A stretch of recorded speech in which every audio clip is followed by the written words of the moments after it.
Busch Series race number 6 of 35 on our season mode playthrough. Racing as Martin Truex Jr. trying to go for our 4th win in race number 6 on the season. 3 wins so far through the first 5 races, and we've actually won each of the last 2 races on the mile-and-a-half tracks at Las Vegas and Atlanta. Won the season opener at Daytona in dominating fashion as well. And the 2 races we didn't win were the only road course race at Boulder Raceway Park, which we finished 11th, and 20th place finish at California. So it's been very hit or miss. Seems like I either win or I don't even finish in the top 10. Haven't DNF'd yet, and we finished on the lead lap, I believe, in every race. Coming into this one here today, we are going to be running all 300 laps of the Sharpie Mini 300 at Bristol. Qualifying still broken on this game, and I don't think there's really a way around it on Legend difficulty. I'll continue to try to qualify, but I tend to qualify at the back more often than not. At the very least, if I don't qualify at the back, it seems like I qualify mid-pack. Here tonight at Bristol, we'll be starting 41st. Now you're wondering, well, maybe you're just slow and everybody else is just fast. Well, I can tell you that that's not the case because I ran a 14.7 in qualifying and still qualified in 41st. It doesn't make any sense. The pole time was a 14.1. That's not possible. I cannot run a 14.1 at Bristol in any car. Cup car, Xfinity car. I mean, maybe if we sent the World of Outlaws out here on dirt, I'd probably run a sub 14 second lap time, but that's literally not possible for me. So with qualifying being broken in the game, again, we are starting at the back. We'll see what we can do. 300 laps. It's the first short track race of the Busch Series season. I think this is going to be my Achilles heel, just based on how hard it is to pass in this game. And I feel like with the shorter tracks, I have a hard time trying to have mechanical grip.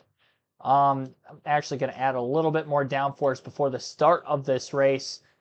And I'll keep the wedge where it's at right now. We'll make some adjustments throughout the race if needed. Probably will be needed. Yeah, Paul Menard, 14.109. That's just stupid how fast it is. Same equipment as us, too, because he's a teammate. Ice Demon King 92 Hammer, thanks for tuning in. You're the first in the chat below. Green flags in the air. We're underway at Bristol. I think it's going to be a wild 300 laps. I'm going to do my best to not wreck. The mechanical grip on these short tracks where I'm having to use more brake is so hard. I'm going to be sliding the rear tires like crazy, not because I'm loose, just because it's hard for me not to do that on this game. Especially using the D-pad as the steering, because the analog stick, I feel like it overturns the car, if that makes any sense. It turns too much when I try to use the analog stick in this game. I've never had a NASCAR game that I played on any console that's felt like that until this game on the PS2. But up to 36th already, a little contact with the 114. And they are slowly moving up off the exit of that last corner. They're going so slow in the middle of the pack, it's hard not to make contact with them. Makes for easier passes, though. Maybe our time in getting through the field is going to be better than I initially thought it would be. Slight contact with the 41, I believe. No, the 6, that's right. Discount tire Ford there. Looked like Sorensen schemed from the last game, but it's actually the 6 of David Reagan there. More stack-ups in front of us. I mean, we're up to 26 already. Maybe we could drive through the field a lot better than I thought we were going to. Paul Menard's led the first 5 laps now, completed at the line. Probably going to assume this is going to be a 2 pit stop race today, if I had to guess. Maybe 3. Either way, we won't have to worry about using all 4 sets of tires, so shouldn't have any issue with that at this track for our tire limit on that side of things. Already halfway through the field, 21st. A little scrape of the wall by the 119 there off turn 2. We had a bit of a power slide our own.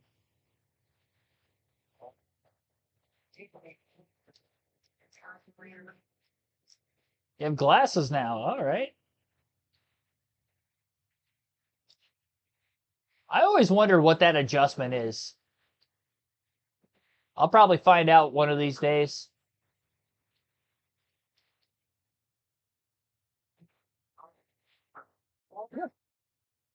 Tell you what, I try to carry more mid-corner speed, and the car really moves around a ton.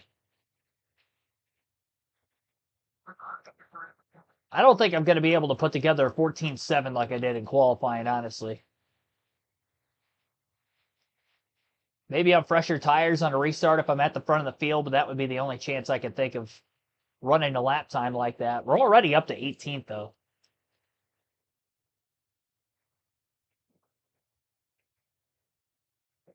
Settling in, right behind our teammate Dale Jr. in the 8. Truex in the number 11 car in the Busch Series on this game. Ryan Berwick, by the way, thanks for tuning in also. For those of you that don't know, or a reminder to those that may have forgotten, Rolex 24 live commentary stream starts tomorrow. I'm hyping it up. I'm excited for it. 1:30 p.m. Eastern tomorrow afternoon. We are less than 24 hours away from our first ever 24-hour stream on the channel. And not just a 24-hour stream. It is going to be a live commentary stream, very similar to what you would see during the NASCAR live commentary streams we'll have all season long, just like we did last year and the year before that for Truck, Xfinity, and Cup action.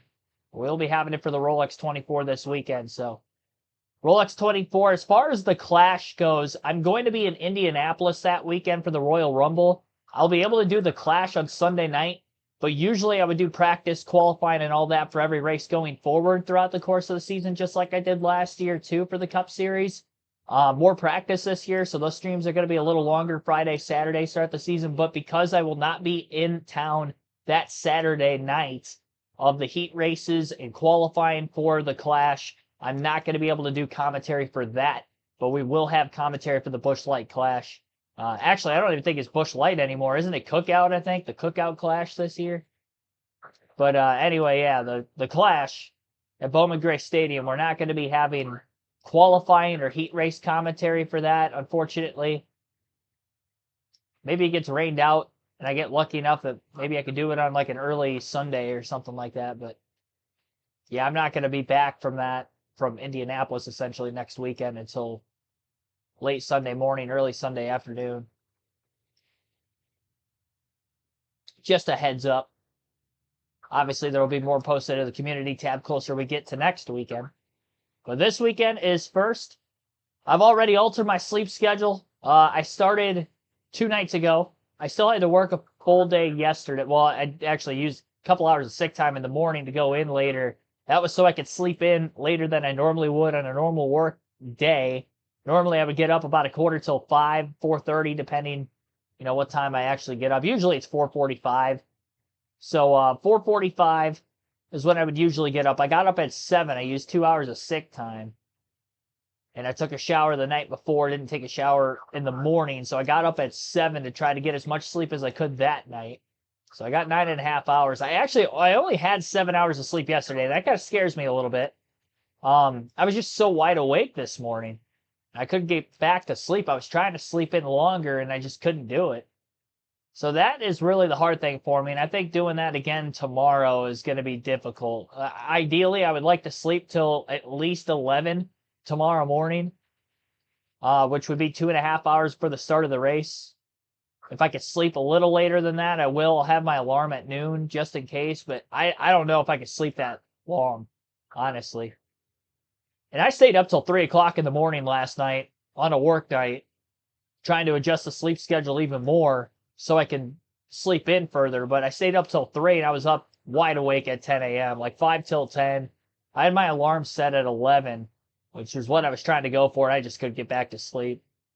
So I'm going to try to stay up a little bit later today, looking at like 4:30 in the morning before I pass out, so that way I can hopefully sleep, in that 11 o'clock hour to noon. Be up for about an hour and a half to 2 hours before the start of the race tomorrow, and then be up all the way till the end of the stream that following day. As far as this race goes, up to third after starting 41st. Just 27 laps in. This 11 car is definitely strong, despite the lack of qualifying effort there. It wasn't the effort that was a lack, but look at that, 14.974, fastest lap in the race.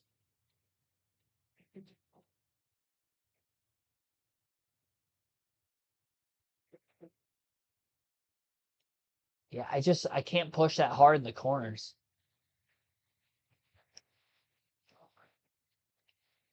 Got to take care of these tires. we're probably going to have to go 100-plus laps on them.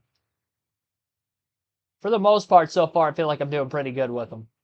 Casey Kane, by the way, is the guy in second right behind Menard. Menard's led each of the first 29 laps to start today's race. Patrick Shadley, thanks for tuning in. Glad I'm feeling better. I'm glad, too. I was so scared, especially when my laryngitis lingered into Monday, Tuesday this week, that I was not going to be able to do the stream for the Rolex 24 this weekend. Because it crossed my mind when I first had it last week. I'm like, I got, 10 days to clear this. It'll be fine. I was looking on the internet, how long it lasts. And it was like, sometimes it could last up to 2 weeks. And I didn't have my voice Tuesday. And I'm like, oh, man, this is not good. Well, I should say I had my voice Tuesday, but it wasn't 100%. It was better than what it was every day from Thursday through Monday. I literally couldn't talk without whispering. If I was able to whisper, it was the only way people around me, whether I was at work on Thursday or that I could actually communicate effectively, because my voice would just cut in and out so much that they couldn't understand what I was saying. And it was so quiet, too, that they couldn't understand what I was saying and trying to communicate effectively. And I definitely wouldn't have been able to, obviously stream, which is why we went 8 days between streams. But I'm glad it's gone now. I wouldn't say it took till the 11th hour, but it took quite a ways leading up to the stream this weekend. I definitely feel the best today than what I have voice-wise in well over a week now. Oh, a little bump and run here. Casey Kane putting the bumper to Paul Menard, and Truex is going to try to take advantage of it. 3 wide for the lead. He got them both. Casey's not going to get credited with a lap led here. Truex is out in front for the first time at lap 37. And now looking to run away with things here. Cameron Chiesa, thanks for tuning in. Cool to see Menard leading. Casey Kane returning to the Rock. Yeah, a lot of NASCAR news.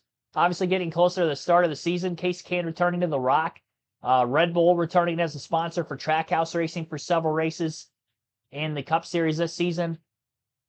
There's actually more NASCAR guys in the Rolex 24 than what I was thinking there was going to be this weekend. Honestly, I didn't really know of any until I was looking at the entry list and getting all my notes together for the commentary tomorrow. I've been working on that all afternoon today, trying to pull up stats, trying to pull up history and stuff, so I have facts to drop throughout the course of the 24 hours for most of the teams. I'm not going to have all 61 teams on there. Well, I mean, I will as like a basis as far as who's driving for them, but not going to have background research as to who all the drivers are. There's literally 4 drivers a team, 61 teams in the Rolex 24. It's a full entry list for that race tomorrow across 4 different series. I'm excited for it, honestly. It's probably the most hyped I've been for the Rolex 24 ever, knowing that I'm going to be streaming it, so can't wait. Looks like I'm going to rob a bank again. Yeah, it's my robbing bank attire. Got the it's the black stocking hat, I think, is what throws it off. Because I wear this black shirt a lot. It's like an Under Armour shirt, especially while I'm at work, because it keeps me warmer. Especially this time of the year. It's been pretty cold in that warehouse for about the last week or so with the temperature drop. But especially, what was it, Wednesday? When it was -8 degrees when I went into work in the morning. Like, it was actually cold enough that I was wearing a jacket while I was at work. I'd never wear a jacket when I'm at work.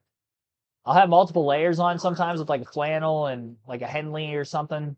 Long sleeve, like long john shirt or something that I'm wearing underneath it to stay warm. But I don't want to wear too many layers in case I'm having to do like more physical labor there, because it is more of a physical labor job. I want to be able to move around, but I actually had to wear a jacket. It was pretty cold in there. I toughed it out, and then once I got the first break and I came back, and you're sitting in the heat for like 20 minutes, then you go back out there into the cold again. That's when it finally got to me. I'm like, you know what? I'm going to go grab my jacket. Stop trying to tough it out. JC1424, thanks for tuning in.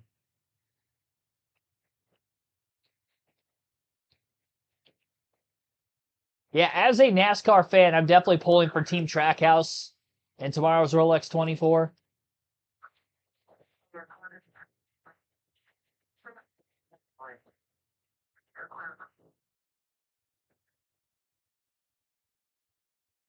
I mean, they have a pretty good lineup, honestly. I mean, half their team is now NASCAR oriented with SVG and Connor Zilic on that team, but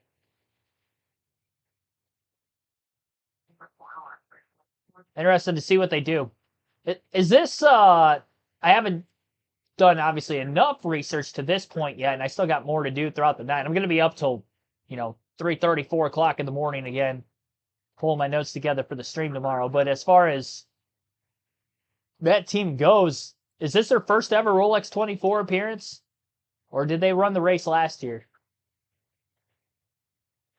You have to let me know in the chat.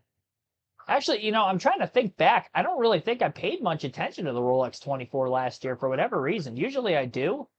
I'm like watching it kind of periodically throughout the course of the 24 hours. Oh, that's because I was at the Royal Rumble. That's why I didn't watch it. Yeah, I was trying to think back. Really, the last 2 years. So I was in San Antonio 2 years ago for the Rumble. Then last year was at Tampa, but the Rumble got pushed back an extra week this year, so gives me the ability to do this.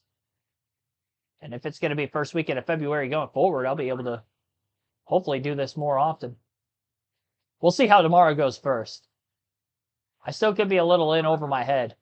I also have not done any grocery shopping yet today, so I still got to get food after the stream tonight. Be taking the quick trip to Walmart and stocking up on some TV dinners and stuff to basically get me through the 24 hours tomorrow. Because obviously, we're definitely going to have to eat several times. I think the big thing is, too, I haven't worked out yet today because I slept in. I've been doing a bunch of notes. I got a lot of stuff I basically have to do between now and going to bed at like 4 o'clock, technically tomorrow morning.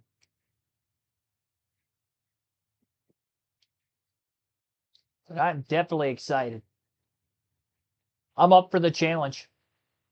I just hope the turnout's great. I really do, because I'm putting a lot of work into this with all the research I need, with obviously never doing an IMSA stream before, trying to learn as much as I can. The track itself, obviously, with watching not only this race in years past, but even NASCAR racing there a couple times as well. The layout of the track, thank goodness I at least know that, and it's not like a new road course that I'm having to learn on top of everything else. Because otherwise, that first hour or two is going to be a huge learning curve for me. But definitely think there's going to be enough action throughout, especially the start of the race. Get the nerves off. And something about the first live commentary stream of the year, too.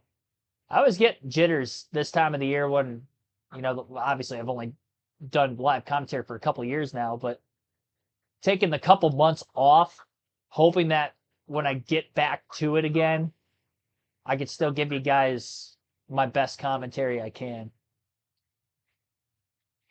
I don't think it was last year. I think it was 2 years ago. I lost my voice during the clash. Like that. That's also another scary thing that I have for 24 hours. With not doing commentary. Obviously, we've been doing streams like this for a couple hours, but it's different when I'm trying to keep high energy all the way through the stream, commentating something that's actually happening in real time. There's a reason they rotate a booth every 3 to 4 hours in that race on TV, and the TV window slots, and they don't have the same guys in there for all 24 hours. So I'm really, really hoping that goes well, especially with clearing out the laryngitis just literally a few days ago. I finally got over that. Like I said, we didn't stream for 8 days because I couldn't talk. So that's why I'm glad I was able to stream yesterday. I'm able to stream tonight, at least kind of, test my voice a little bit. Staying hydrated. Trackhouse's first Rolex 24 tomorrow. Okay, so it is their first. Did SVG participate in the race at all last season either? I don't think he did. I don't believe he did. I know Austin Cindric's been in it a few times, and he's in there again. Obviously, there's some road course ringers that we'd see in NASCAR road course races that aren't typically like NASCAR considered drivers, but they're in the race that I know the names of. A lot of IndyCar drivers. There are a ton of IndyCar entries in this year's Rolex 24, and there usually is quite a few, but I feel like there's more this year. It's not just the prototype class. I feel like the IndyCar drivers, more often than not, they're in the prototype classes, but I feel like they're spread across all 4 different cars a lot more this year than what I've seen in recent years. So there are quite a few names on there that I do know. There are some names that are in IMSA full-time that I know of, just from my knowledge of racing, but I think we'll catch on pretty quickly. And obviously TV is going to do great justice for me with doing the commentary, as obviously they're going to have all the driver changes in real time, so I'll just have to relay that message, obviously, to you guys. But they're pretty good with, obviously, knowing who's in the car at what time.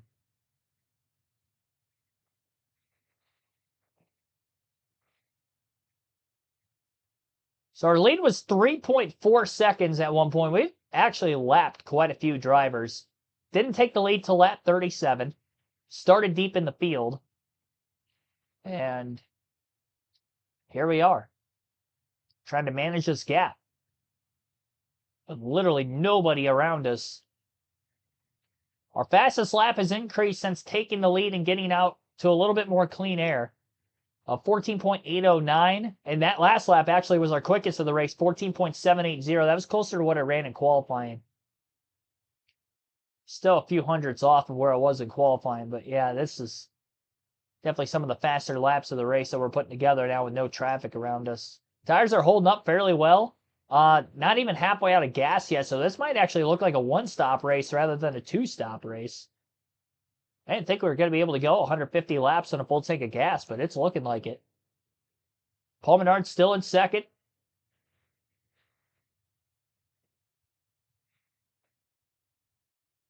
I feel like the car is getting a bit tighter on entry. Having a harder time trying to hook the bottom all the way through the corner. Got to get back in rhythm here.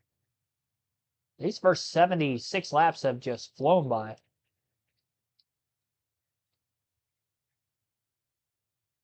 Yep, all 24 hours on Peacock. So if you're wondering where you can watch the race in its entirety, Peacock literally will be having all 24 hours. I'll keep you updated when they're switching channels, because they do switch channels quite a bit.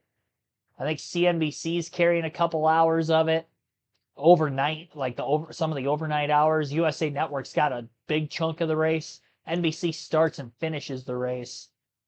You can also watch on IMSA's website live. All 24 hours, I believe, are covered on there as well.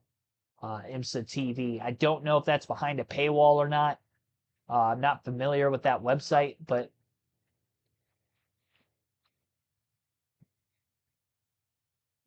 yeah, a lot to cover. 24 and a half hours worth of content on the channel tomorrow. And as far as the next time we're going to be playing NASCAR 08, I'm going to need a couple days rest after that 24-hour stream. I'm more scared for my work week, honestly, next week. I'm more scared for, how awake am I going to be when I go into work on Tuesday morning. Thank goodness I don't have to work Monday. If I was scheduled to work on Mondays, I definitely would have put a vacation day in, knowing that this stream was coming in. I do have vacation time. I think I still get a point, though, if I use it as like a call off, but I might need it. I feel like usually in a situation where, for whatever reason, of my sleep schedule, if I'm like traveling the weekend before, going to work the first day or two of the next work week, I'm okay. But by the end of the week, I feel more run down than what I would after a normal work week. And I think like Thursday next week is when it's really going to get to me. And I'm just hoping to get to Friday so I can hopefully get some of my sleep back. I don't even know if I'm going to be watching any football on Sunday, to be completely honest. I'm probably going to sleep through it. I'll be so tired after that stream's done.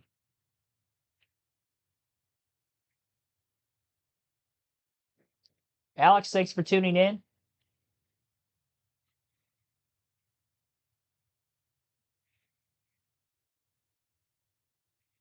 2.7 to 2.8 second lead.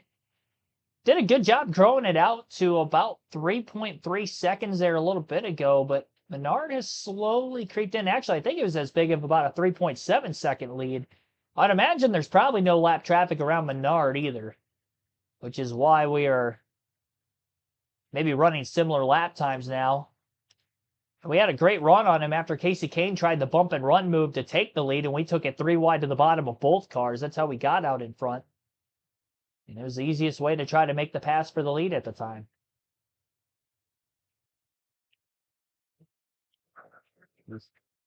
Big slide getting into the corner there. It's a real fine line on this game. I feel like if I back the corners up too much, the car gets way looser. It's not as bad here, and I think that's because overall the speeds are down with it being a short track. But on the intermediate tracks, I've noticed that a lot. Noticing it a bit here. Right front tire starting to wear out just a bit on the 11. Catching some of the back of the field now. A little contact there. Overdriving the corner, trying to make the pass.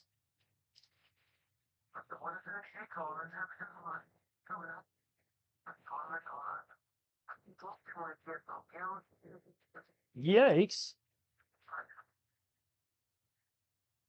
My right rear corner panel kind of tagged his driver's side door, and that actually straightened me out a little bit.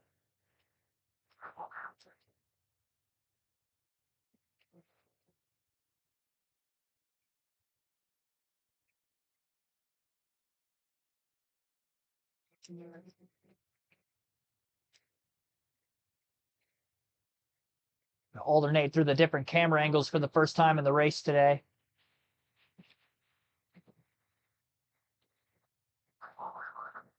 We have not had a caution-free race in the Busch Series yet through the first 5, and that doesn't matter whether it was a 50% race or a full 100% race.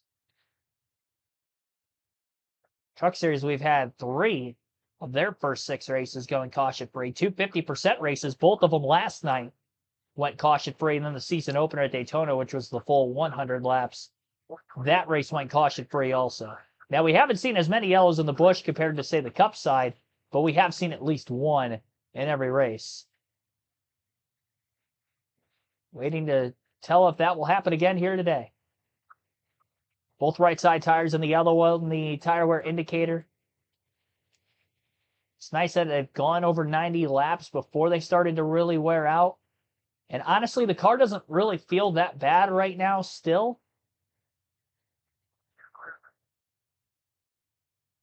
The more reps I get with this game, I feel like the better I'm getting at managing my tires. Even when we're going to tracks for the first time like we are here today. This is my first time touching Bristol on this game. We'll obviously have the Cup race coming up on here sometime pretty soon. A couple races away. Still got to get through Atlanta on the schedule there.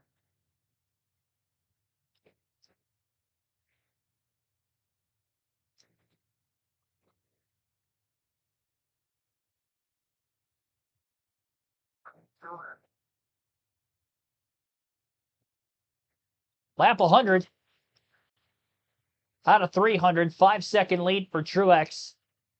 It just seems like we get through lap traffic so much better than the rest of the field, and that's really where we're able to extend the lead, and really how we were making our way through the pack as well at the very start of the race.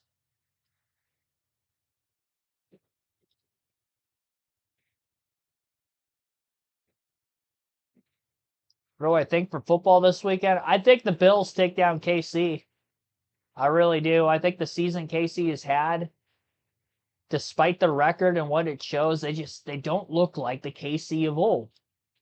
And I get you can never count out Patrick Mahomes and Andy Reid, especially in the playoffs, but at the same time, they don't look like KC from last year or KC from the year before when they've gone to the Super Bowl, or even in other years where they made deep playoff runs as well. So give me Buffalo. They're clicking on all cylinders. Them being on the road's going to be tough. I think Philadelphia takes care of business against Washington. I just think the two teams knowing each other, and I know Washington beat them once this season, but they had to come from behind in that game late, down by multiple scores. Philly's not going to let that happen again. They get out to an early lead. It could get ugly, but Washington's offense is potent, but altogether, I mean, Philadelphia's defense way better than Detroit's. And again, with these two teams just knowing each other that much better, I think it will be maybe a more competitive game even than the Detroit game if it is on the lowest scoring side of things, depending on what the weather looks like for Philadelphia this weekend. But yeah, give me Philly, give me Buffalo. Not going to be able to really watch much of it. I'll probably be sleeping, but maybe see some good games. Saw a few of them last week, a few good games.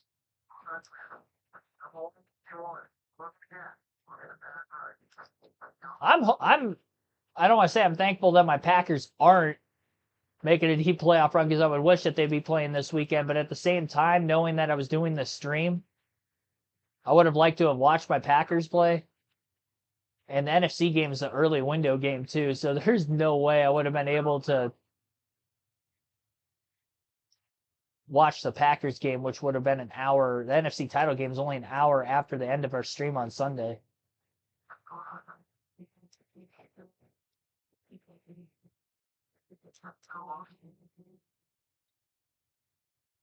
Actually, I almost fell asleep yesterday. I don't know what time it was. It was probably like 12:30, 1 o'clock in the morning, and I was really trying to stay up till 3. And I might have actually passed out for a quick second because I think I snored myself awake, and I usually don't snore. But I noticed that I did. I think my neck was just in like a weird position where it's probably blocking the airflow enough that I snored myself awake.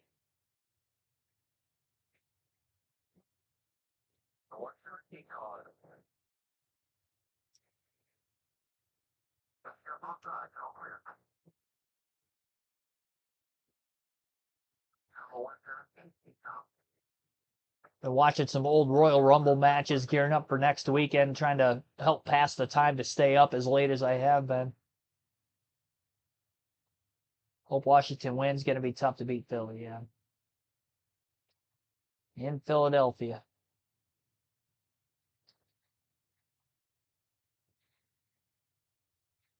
Right behind the 12 of Sam Hornish Jr., rookie here in the Busch series. Sounded like there was contact behind us. They really got wadded up back there. No caution, though. We stay green. Still caution free. Lap 116. Casey Kane now in second, by the way. Paul Menard has dropped to third. And Kevin Conway fourth. Matt Kenseth rounds out the top 5. Greg Biffle in 6th. Kevin Harvick 7th. 8th for Jeff Burton. 9th is Todd Cleaver. And Hornish here in 10th, right in front of us, rounds out the top 10. Great loose here. These last couple corners lost some ground to Hornish. So only 10 cars are on the lead lap here at Bristol after the first 117 laps have gone caution-free here in this race.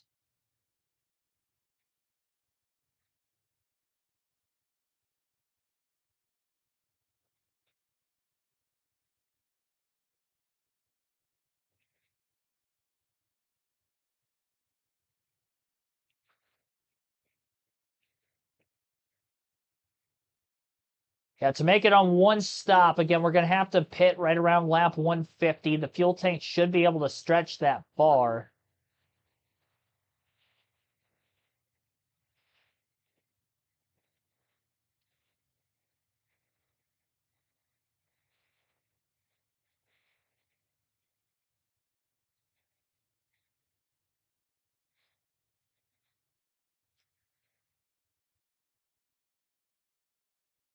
David Reagan holding up Sam Hornish right in front of us, and here comes the leader down to the bottom. And we'll get by both drivers.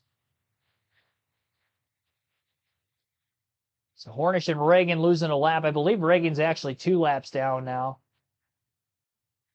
119 car's already a lap down in front of us now. We'll bumper tag to him, and he'll stay in front.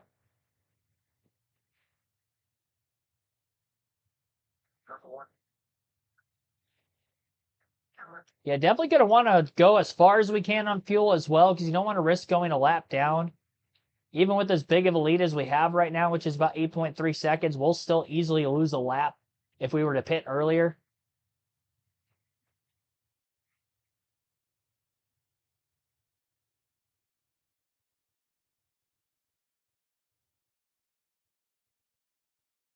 So weird, because when we ran the truck race at Martinsville, I just felt I wasn't as competitive. So I was thinking that the short tracks were going to be the Achilles heel for me on this game, but here at Bristol, it looks like NASCAR 07 all over again. Dominating on a short track. So the Busch side of things with Truex might be better than the short track program with Mike Skinner on the truck side. I know it's B+ equipment here for Truex at every discipline of racetrack. Road course, short track, intermediate, super speedway on this game for him. So it's pretty even across the board. I'm not sure what the short track ranking is for Skinner. Maybe that's the difference.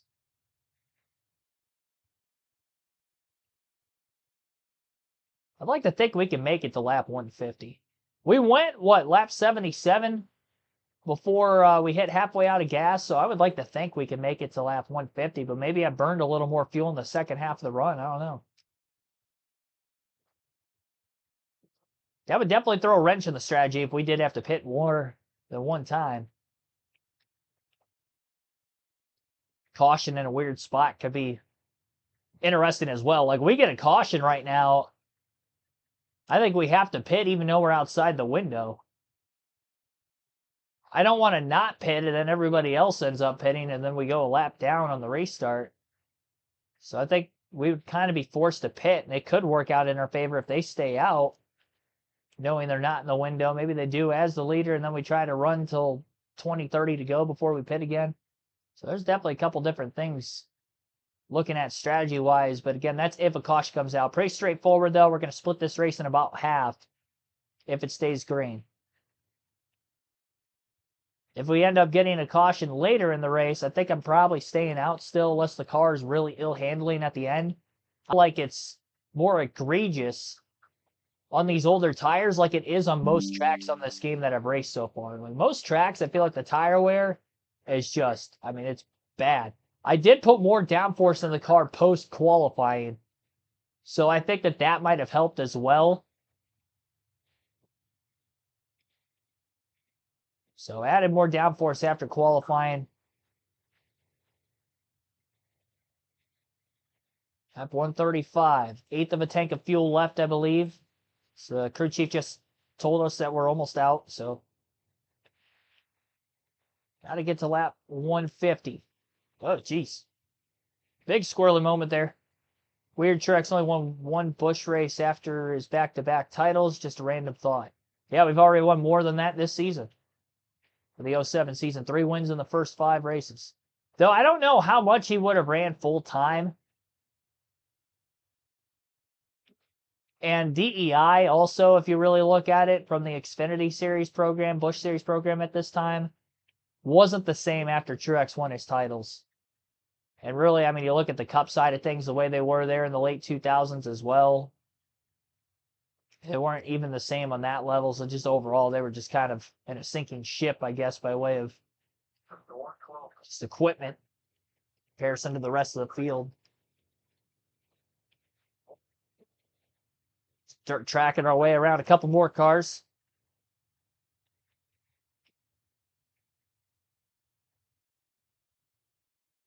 Barely ran any races after that point, yeah. Yeah, that doesn't surprise me.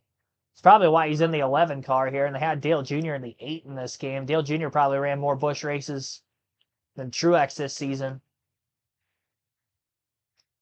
Otherwise, you would think Truex would be in the 8. I honestly don't remember him running the 11 car. Not playing this game ever before we started playing it a couple weeks ago for the first time on the channel. Honestly, I wouldn't have thought that he was in the 11 car in this game. Little contact for Cleaver with the 174. It's going to open the door up for Truex to try to make the pass on him. Little power slide driving it in very deep. Makes the pass. And Cleaver going a lap down for the first time today. Again, he is inside the top 10. So now it looks like, I believe, 8 cars. Yep, Jeff Burton in 8th is the last car in the lead lap. 9.6 second lead for Truex. Lap 143.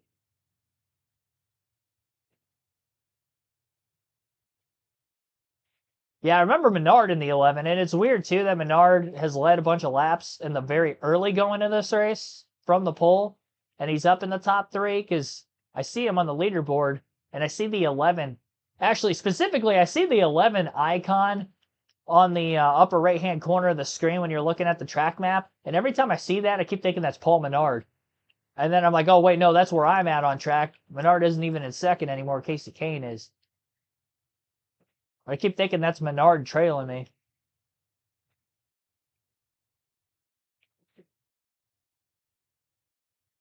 I'll get used to it eventually, I guess. For 6 races in. One car is out of the race. That would be John Wood in the 47. He blew an engine early. But he is the only driver off the track. Almost a 10-second lead. Lap 147. Few laps away from lap 150. Nobody's pitted yet. We've seen in races like this where they're one-stoppers, whether that be a 50% race or a 100% race now, we get right at that halfway mark and there's cars pitting immediately. So I imagine right at lap 150, 151, we're going to see a large portion of the field make their way to pit road. And again, we're going to try to stay out as long as we can. But I don't really think I'm going to be able to go much longer than lap 150, and we just got to hope we stay green all the way through it.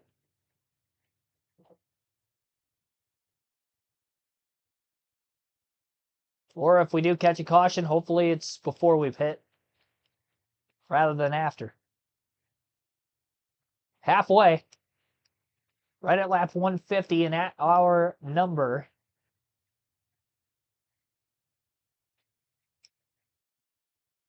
I think that's Jeff Burt. Yeah, I was going to say, that's Jeff Burt right in front of us.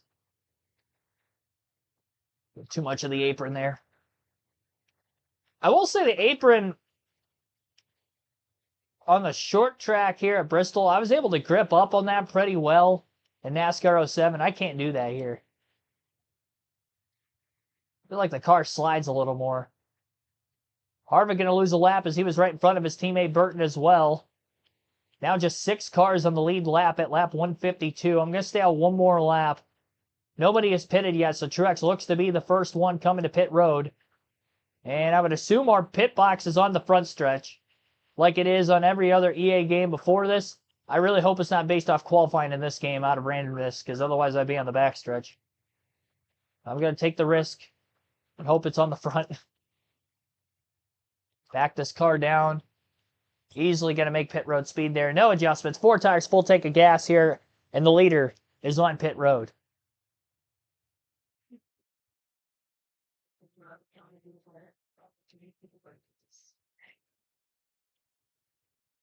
Maybe could have gone a couple more laps, but I really didn't want to risk it and run out of gas. Just got to hope we cycle through. No mistake on pit road with that stop. Definitely a lap down, as expected. And in 23rd.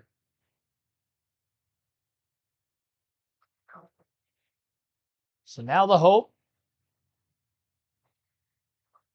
Can we stay green?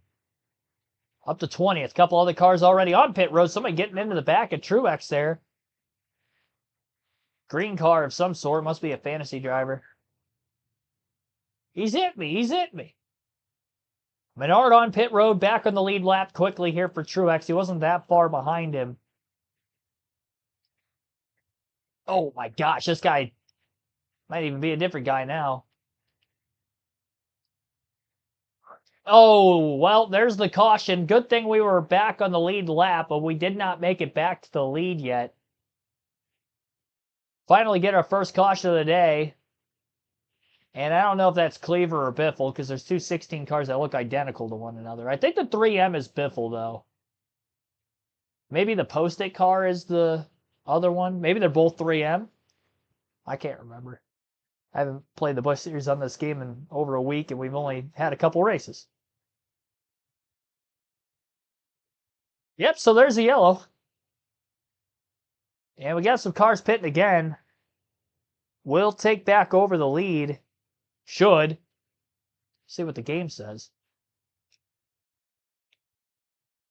Yeah, we're back in the lead, as expected. Green flag back in the air. It's Bristol, baby. Just past halfway, getting that first caution. Trying to get back down to the bottom. Had Kevin Conway and Marcus Ambrose working our way around us. Yeah, they're both 3M cars. So I don't know which one it was. It was either Cleaver or Biffle. I mean, they're literally identical. And they were both in the top 10. And they're both side by side behind me. One of them is for position. And I think the other's a lap down. So wait for the leaderboard to come back through, see which one of them's on the lead lap. Well, the race has gotten interesting again. A half a second lead for Truex. And obviously these two cars unlapping themselves on the restart. Ambrose trying to stay in front of the 11. Cautions out, and that is a big-time yellow for that of the two that just unlapped themselves on that restart. And it will be the 41 of Reed Sorensen. It looks like a debris caution as he was caught up in that incident with one of the 16 cars.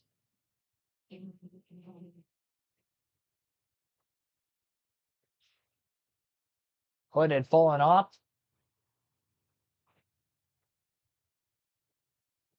The replays on this game are a little weird, too, because they kind of showed more of the racing than the actual carnage.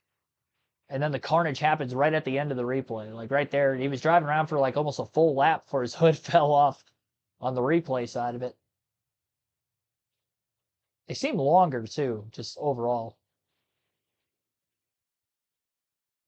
There's all the cars on the lead lap on the outside behind us. A lot of them were able to take the wave around to get their lap back before. Now we got Casey Mears in the 24 to the bottom. Green flag back in the air after back-to-back yellows. Lap 168.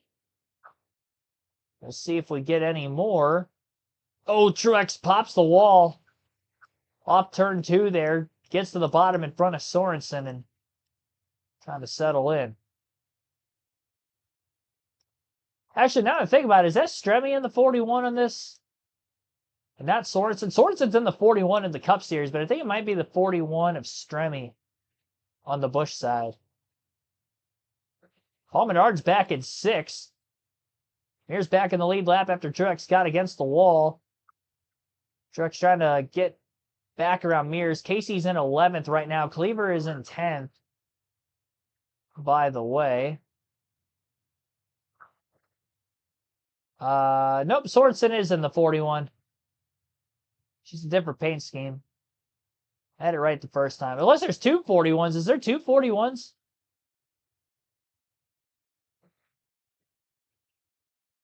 Wow, Jeff Burton, big loser with the pit stops, too. He was in the top 10. And now he's back outside the top 25, a lap down. Clean air for the 11 of Martin Truex Jr. Overdrives the entry, getting into turn 1 a little bit there, trying to keep Casey Mears behind him. Still a long ways to go in this race, though. Back to corner up, a lot better through 3 and 4 there. Not as much in 1 and 2 again.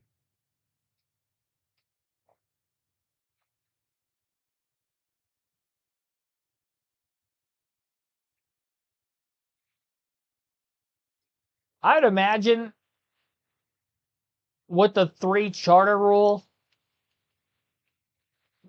we might see what we did when they went from 4 or down to 4 cars as far as downsizing per team, and maybe give Gibbs and Hendrick several years to, sell out the charter so they don't have to downsize immediately. If they do impose it, they should. I think that's what they should do, honestly. I don't think it'd be any fair to any of the teams to have them go on for It's just extra resources that other teams don't have that they do have, and just because they have an extra car. And the others literally illegally now cannot field an extra car.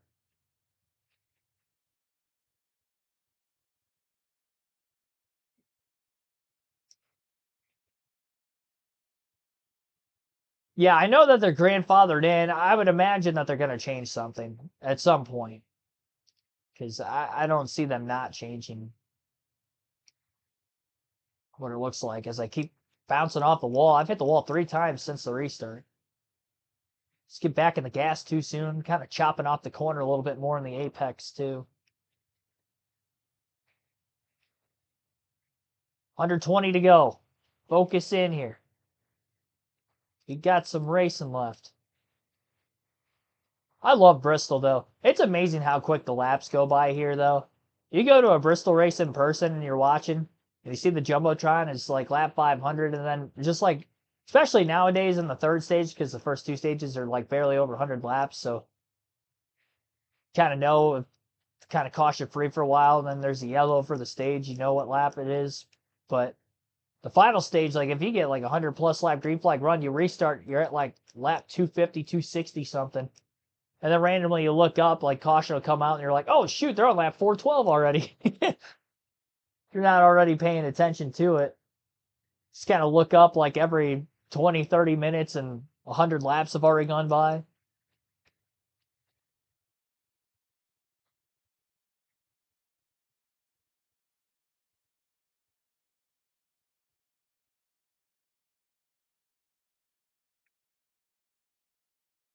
In a way, I kind of find myself doing that when I'm at the track, any track I go to.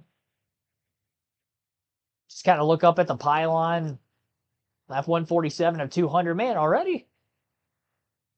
Only got like 50 something laps left?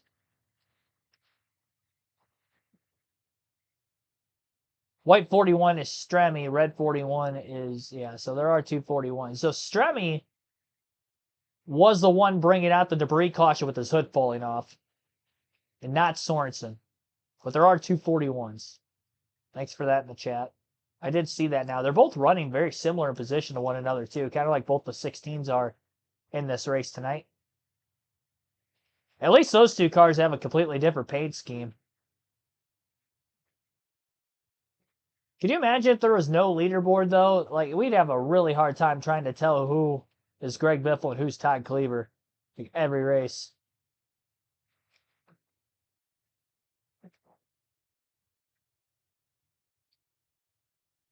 Largest lead of the race for Truex is right around 10 seconds, but with the 2 cautions we've seen, it's bunched the field back together again. And although Truex has led well over 150 laps, it is now actually, after that last lap, just clinched the most laps led. It can still be a competitive race, depending on how a restart situation could go, especially if it's in the final 10 laps and all the lap cars will be behind the lead lap cars, create more spacing for some of those drivers just behind the 11 on the restart to maybe attack a little better. But Truex has struggled just a bit on the last couple restarts with lappers getting by him. Lining up to the inside.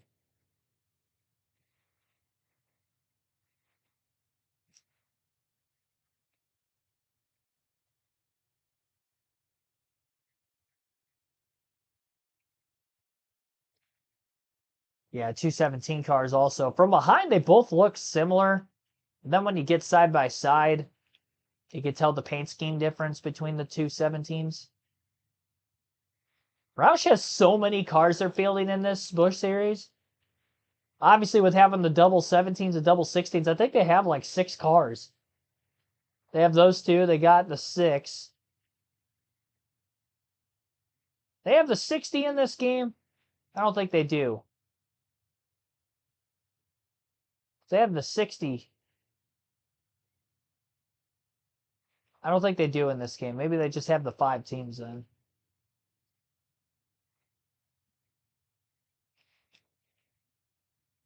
The fact that 4 of them are spread across only 2 cars, or 2 car numbers. Menard back to 8th. Casey Mears in 11th, still in the free pass position if we were to catch a caution. Mike Wallace has come from about 19th or so. His last couple restarts to 12th, just one spot off the free pass. Jeff Burton, who was around 28th, is now up to 16th. So he definitely had one of the worst ends of that first yellow coming out, was getting trapped a lap down after he was running in the top 10. He had actually just lost his lap under green flag conditions before the yellow started to fall. McMurray in the yeah, that's right. McMurray's in this too. 26 rather than the 60. So yeah, they have 6. Which I also find weird that he's in the 26 car of the Busch Series, because I don't remember that for a minute.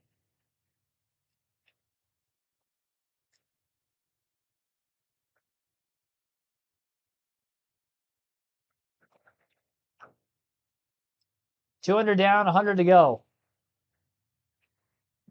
In our 300 lap Bristol race here today.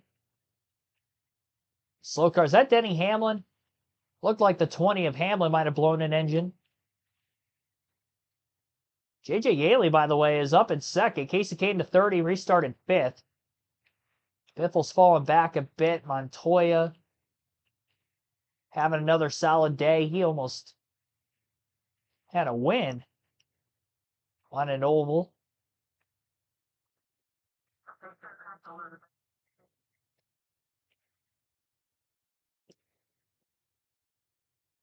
I think, though, that was more on the Cup side. Yeah, it was the Cup side at Vegas. Had all those cautions. He was up towards the front of the field towards the end. I think he actually had a top 5. Hornish was in 10th earlier when we had lapped him under green flag conditions, and then with the caution in the middle of green flag pit stops, he's now outside the top 20. A lot of contact with this 117 car. I have traffic holding up Truex a bit. Tail end of the field.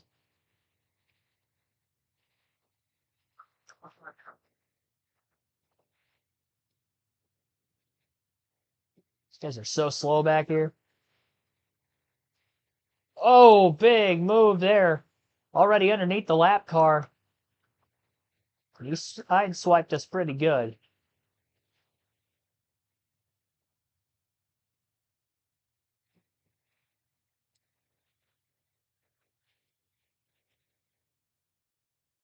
Carl Edwards is in NASCAR 09. Well, that's good. Yeah, I didn't realize he wasn't in 08 either. I always knew about him not being in 07. It's so weird because he's in 06 as a rookie through the 2005 season, but then he's just not in the next 2 games. And then he's back. All under the EA Sports licensing, too.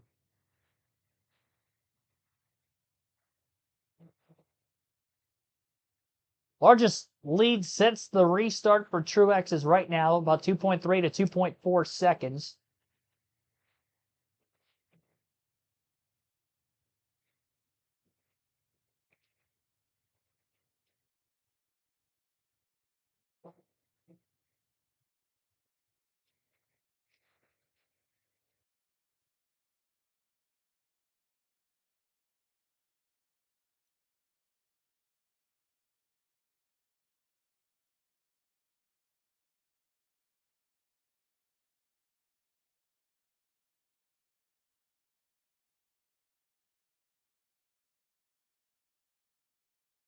Fastest lap, by the way, of 14.388. That would have been on the fresher tires after the restart.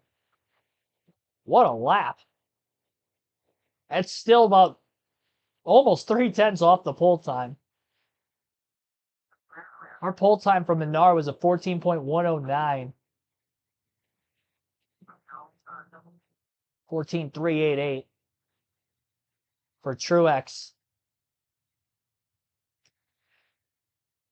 Boyer was in the back half of the 20s for a bit. Now he's up to 19th. Definitely a lot of movement in the middle of the pack with the lap traffic. Some of the better drivers starting to work their way through the field a little more after losing time on the caution during green flag pit stops. A big checkup by the 107. A big run in there for Truex into his left rear corner panel. A little more contact. 3-second lead now for Truex. Just hoping it stays green to the finish.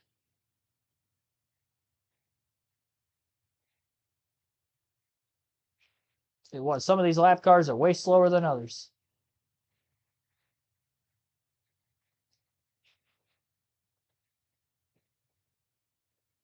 How many laps have I led in the thing? A lot. I think I've led well, not every lap other than the green flag stops. From lap 37 is when I first took the lead to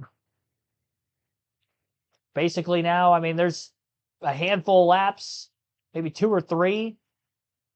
We didn't lead. I don't know how many laps under the caution itself we probably didn't lead either. So we've probably led all but about 40 to 45 laps in the race, if I had to guess. It's been a lot. Definitely the most laps led of any race so far for myself on this game in any series.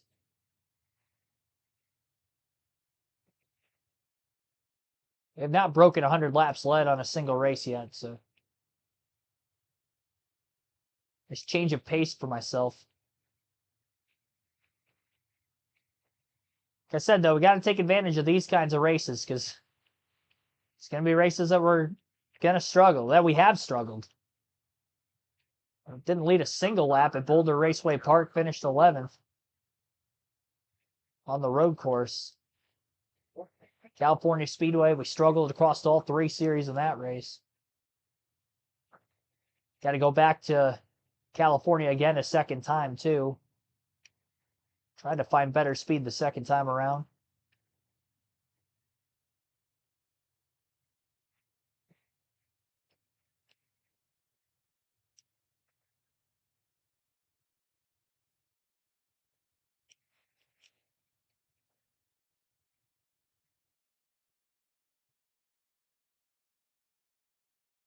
Got 19 likes on the stream. Let's see if we can get that up to 25 before we get to the finish.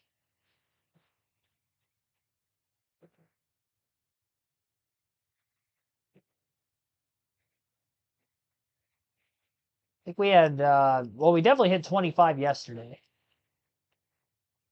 We had a couple more than that by the end. So let's see if we can get to 25 2 days in a row. I think this stream isn't going to be quite as long, though, as what we had yesterday with the truck doubleheader, even with them both being 50% races. I think that was the guy that hit me during the green flag stops a couple times, too.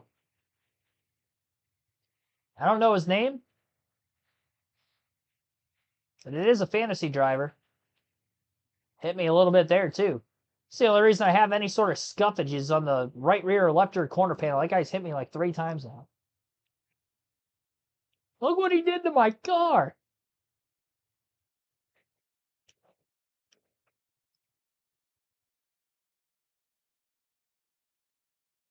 Oof.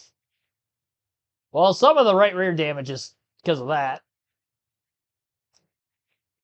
I swear I didn't hit the wall at all until we got a caution, and now I've hit the wall several times since the restart.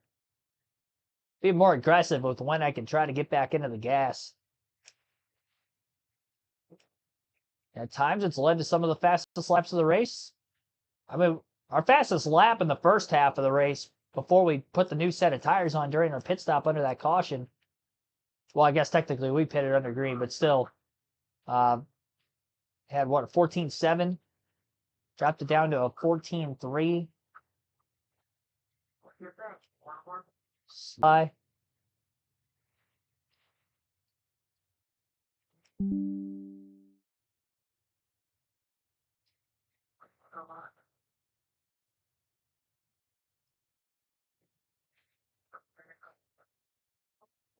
Another sliding pass.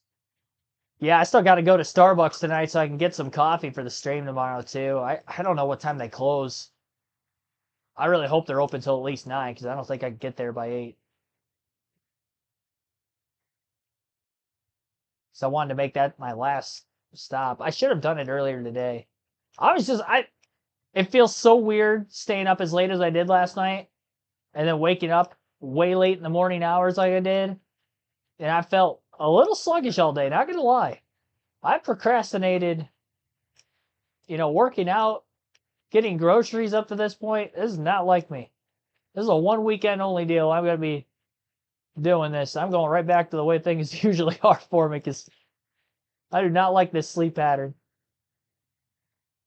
What city do I live in? I live close to Toledo.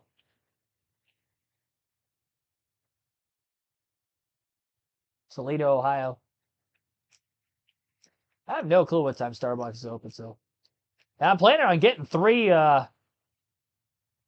iced coffees for the stream tomorrow. Largest. Maybe 4. I might get 4 and try to space it out so I'll have one like every 6 hours.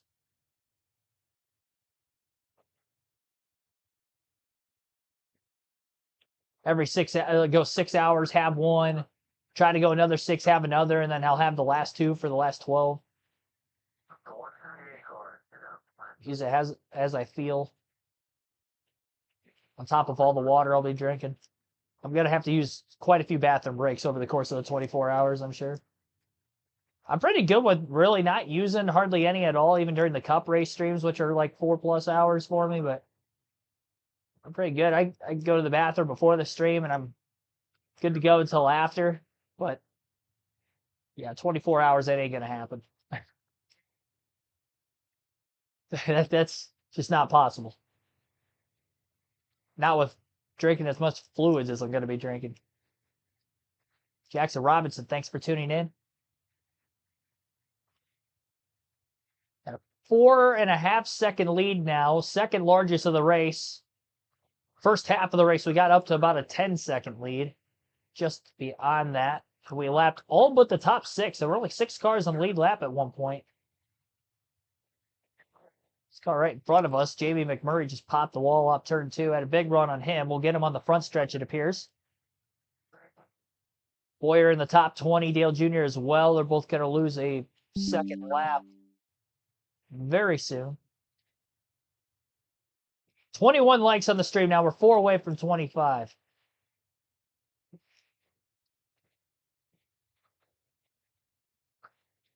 Central time. I'm in Eastern time.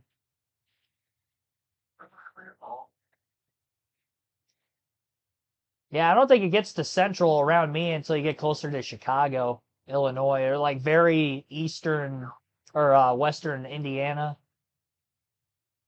I've got about like 3, almost 4 hours to go west before it switches to Central.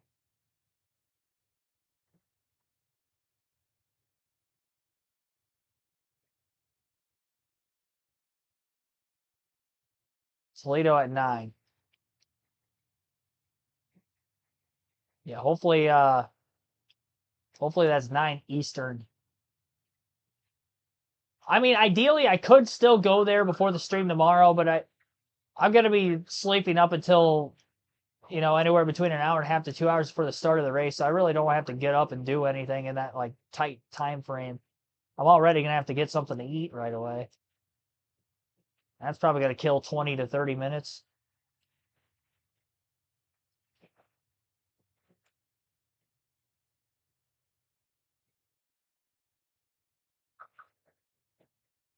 Ready for the Rolex 24 or not? I will be ready.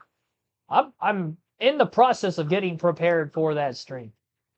But I'm excited for it though, for sure. I'm excited to stream tomorrow. Got like an hour and a half. That's enough time. I think I'm trying to think. I probably got about 20 minutes maybe to the closest Starbucks to me. Maybe a little less than that. Maybe closer to 15 minutes. I can get there. I got to go to Walmart first. I don't want to like go there and then have the iced coffees and the ice start to melt. I want to get that last so I can get them in the refrigerator as soon as possible.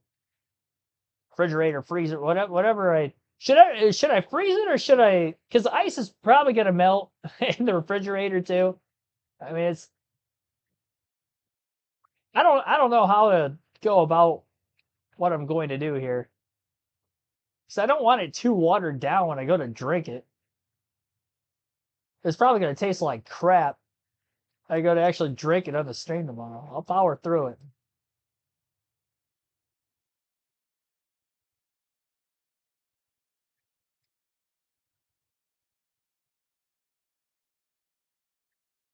Watching the Chili Bowl, that's why I haven't been on here. Oh, you're good.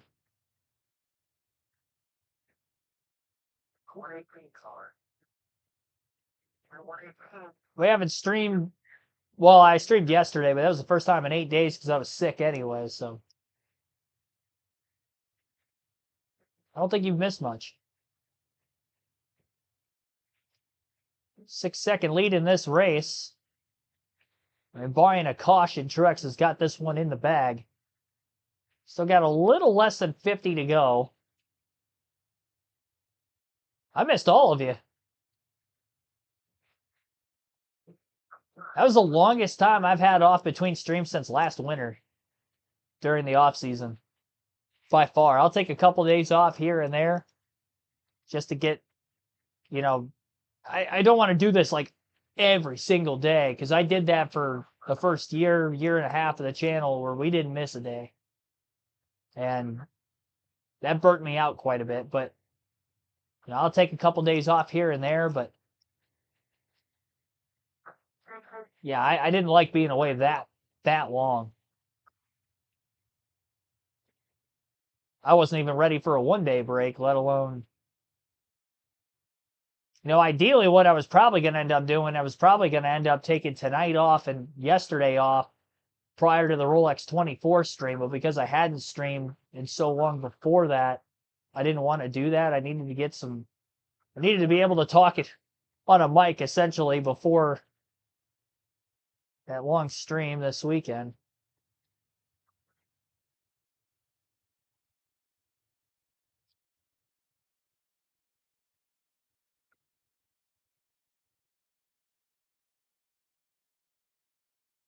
Had to really baby it down on the apron there. There's Sorensen in the 41. Oh, that's the Juicy Fruit car, isn't it? Classic Juicy Fruit days. I think of Juan Pablo Montoya in the Juicy Fruit scheme more than Sorensen, but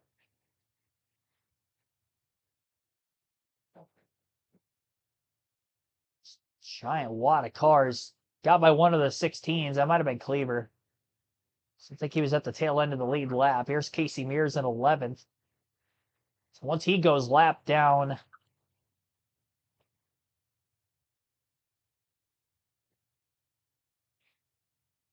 everybody that was a lap down on the last restart will now be 2 laps down. In contact with Mears, 39 laps to go. 8-second lead. Lap times have fallen off in traffic, 15.5. So 1.2 seconds slower a lap than our fastest lap of the race, which was during this current green flag run. It really does go to show how much tire wear there is in this game, though.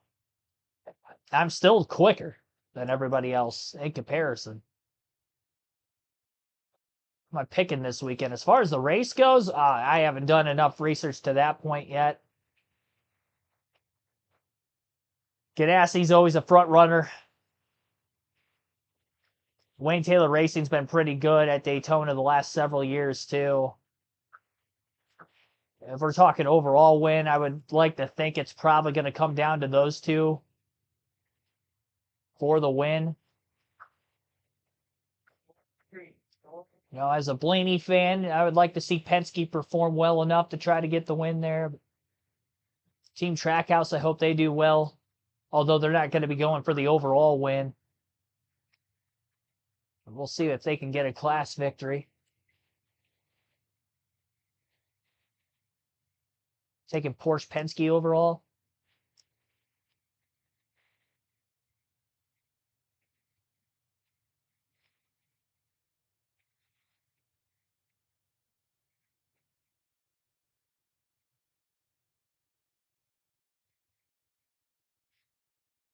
Greg Biffle right in front of us at 8th as the last car in the lead lap.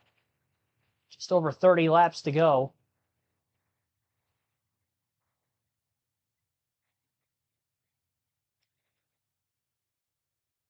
Is the Trackhouse pick your sentimental pick then, or is that a... I mean, I hope they win that one, but they've got talent to do it. I'm very interested to see Connor Zilic with how young he is. I mean, you got him and SVG. That is an all-star lineup, even though they're, maybe more so in the NASCAR name. SVG not running these cars before, I don't know how that's going to be, but he adapted quick to NASCAR, and I feel like the Cup cars nowadays are probably more similar based to a sports car than what they've ever been, so that could fare fairly well for him, and maybe even make the adaptation quicker. Yep, then we got the Clash the following weekend at Bowman Gray Stadium. Yeah, racing is back in full swing, ladies and gentlemen, this weekend. I mean, he's kind of been back on the dirt racing world for the last couple weeks, but in the U.S. at least, but yeah, it is, I think, back in full flesh pretty much this weekend. Then we'll have that off week during the Super Bowl, but other than that, it's going to be back on the grind. The channel for watching racing in general for the next 40 weeks or so.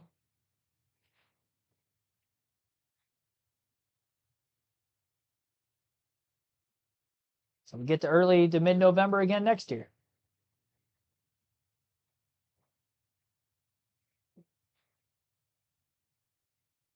"25 laps to go for Martin Truex Jr. to try to get his 4th win in what is only the 6th race of this Busch Series season.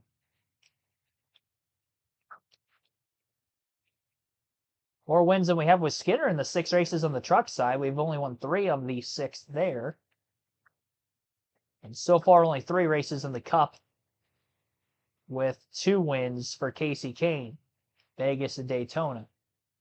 Fuel not going to be an issue.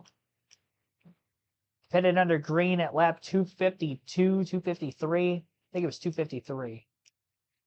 We had hit pit road. Still about 8.5 second lead. Only 7 cars on the lead lap. Just need this to stay green. We've had a lot of late race yellows, I feel like, on this game, so good to see it. We've had 2 cautions so far, both at about the midway point in the race. Tight on entry and kind of loose center off, I feel, this late in the run. It's not terrible, but and there it goes. It just kind of, it sails up the hill and then it drifts. Once I get up off of the bottom of the racetrack and kind of up out of the groove a bit.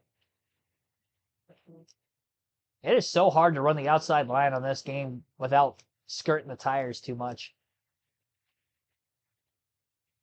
Especially when the tires are old.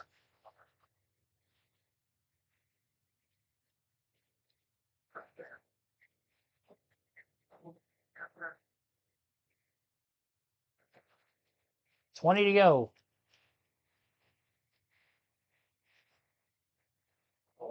Random smoke. It's probably from my tires chattering. It's either that or, excuse me, it was either that or contact somewhere around the track.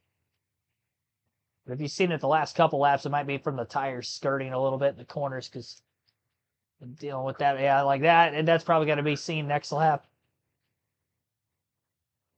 Just getting to the end of the life on these tires. Big wiggle that time.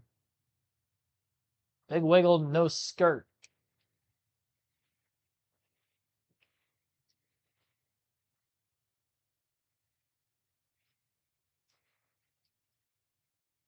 Paul Menard, tail end of the lead lap in 7th now. He's got another car behind him who's already at least 1 lap down.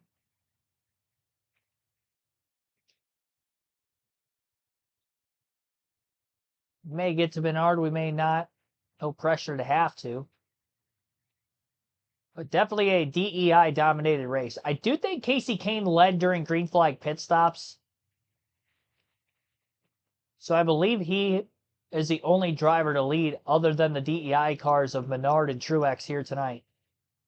3 different leaders in this race, just a few lead changes. And fairly quiet one by Bristol standards. Favorite Xfinity and truck driver in real life. I mean, if we're talking all time, I really like watching Todd Bodine in my early days and my childhood of watching the Truck Series. He was probably my favorite truck driver of all time. As far as like Busch Series, Biffle always ran a lot of Busch races at the same time he was running Cup, so it was always him. Never really had like a Busch regular. There's so many Cup guys running Busch and Xfinity Nationwide races in my youth years, so I'd probably go with him. Always like the 88 car for DEI because Hellman's mayonnaise schemes I thought were always some of the better ones growing up. I love Hellman's mayonnaise. So anytime I see, the 8 or the 88 have the Hellman scheme, I like seeing that even to this day, whether it's Dale Jr. behind the wheel or somebody else.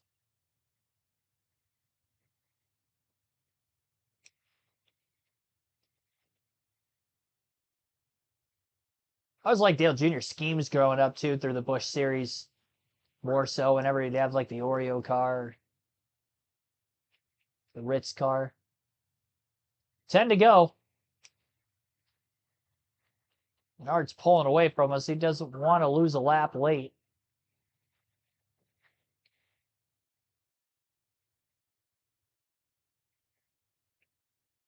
Oof. Couldn't catch it that time. Slid the middle of the corner, was up on the higher side most of the way through the second half of 1 and 2 and clipped the wall. I do feel like I slide more in 1 and 2 than 3 and 4 when I do slide.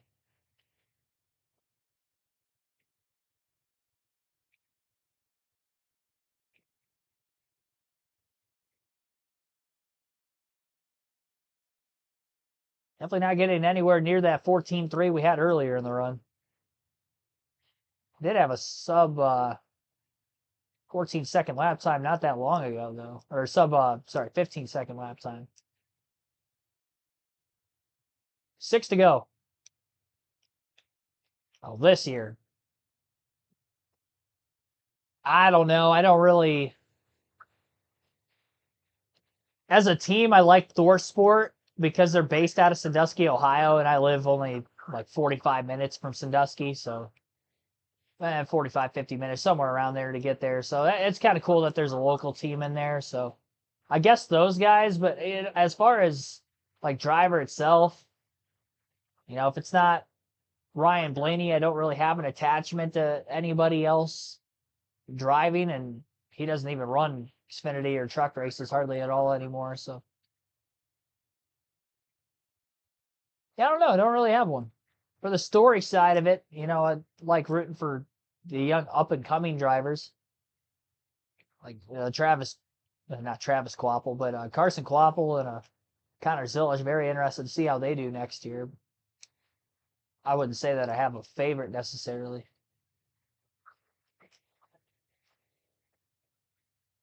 Two to go. So we try to get to the white flag.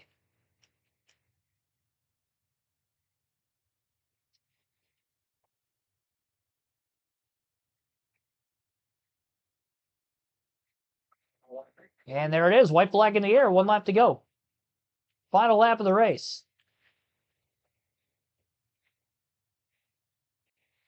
Pass this 116 car getting into turns 3 and 4. Last car to pass in the race.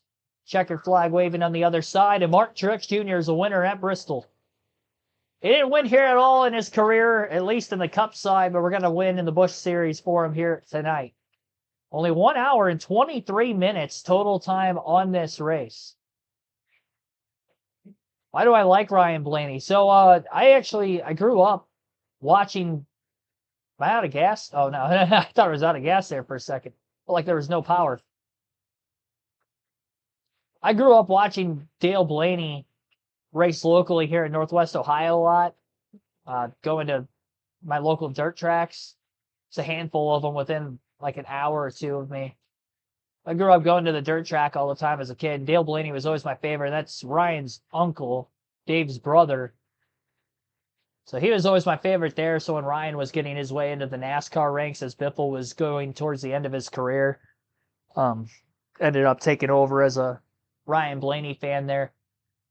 once Biffle retired for sure. I mean, Biffle's last full-time season at Cup was Ryan Blaney's rookie year, so that worked out kind of perfectly for me there. But even when he was in winning truck and Xfinity races slightly before he got to the Cup, yeah, I was definitely all in on Blaney, so it's pretty cool. I'm actually probably more of a Blaney fan than I was a Biffle fan growing up, just for the sake of I have that connection of watching, the Blaney's race, especially Dale locally with sprint car racing a lot, and I raced dirt growing up, so yeah, that's my connection there with the Blaney family.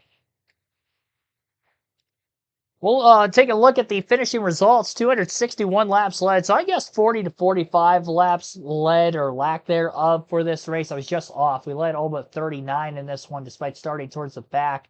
Casey Kane finishes second. He did not get credited with a lap led then on pit road, so the only other driver to lead today, I believe, would have been Paul Menard. J.J. Yaley finishes in third, Kevin Conway fourth, Juan Pablo Montoya in fifth. Marcus Ambrose sixth. There's the 37 laps led for Paul Menard. Daniel Quinn Jr. got a lap led in during green flag stops, finishing in eighth. Greg Biffle ninth. Todd Cleaver rounds out the top 10. Only 7 cars finished on the lead lap. And Matt Kenseth also led a lap during green flag stops then at one point as well. 2 laps down is when he finished.